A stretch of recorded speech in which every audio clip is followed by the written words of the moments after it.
Breaking news from the Indo-Pacific tonight. Just days after United States B-52 strategic bombers flew alongside Japanese fighter jets in a highly visible show of force, China and Russia are responding, not with words, but with aircraft. The skies over Asia are becoming a strategic chessboard, and every flight is a calculated move. The B-52 mission was framed as routine. But in geopolitics, timing is everything. The joint United States-Japan flight came immediately after Chinese and Russian long-range bomber patrols near Japan's air defense identification zone. It was no coincidence. It was signaling. Now Beijing and Moscow are adjusting their posture. Chinese and Russian military officials have emphasized continued joint air patrols, describing them as defensive and pre-planned. But analysts say these flights are designed to send a message. Strategic coordination is deepening, and it will be visible. This is what counter-signaling looks like in 2025. Instead of press conferences or diplomatic protests, great powers deploy bombers, large, unmistakable, and impossible to ignore.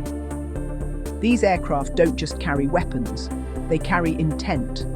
For China, long-range bomber patrols demonstrate reach and readiness, especially near sensitive areas like the East China Sea and the Western Pacific. For Russia, joint flights reinforce its relevance in Asia, despite being heavily focused on Europe. Together, the patrols project unity without crossing the line into direct confrontation. The United States and Japan understand this language well. That's why Washington chose the B-52, an aircraft synonymous with strategic deterrence. Japan's participation adds another layer of alliance solidarity.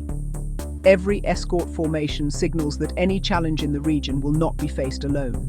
What makes this moment different is the pattern. Bomber patrols are becoming more frequent, more coordinated, and more public.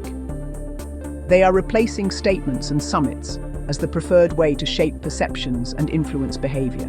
None of these flights are accidents. Routes are chosen carefully. Timing is deliberate. Even the aircraft types are part of the message. The goal is deterrence, showing capability and resolve, without triggering escalation. But the margin for error is thin. More aircraft in crowded airspace increases the risk of miscalculation. A single intercept gone wrong could turn signaling into crisis. That's why every move in this bomber chess game is watched closely by allies and rivals alike. The B-52 flight wasn't the end of the story. It was the opening move.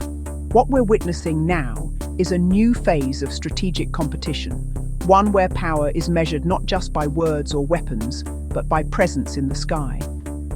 As long as tensions remain high in the Indo-Pacific, these silent exchanges above the clouds will continue. And in this game, every flight matters.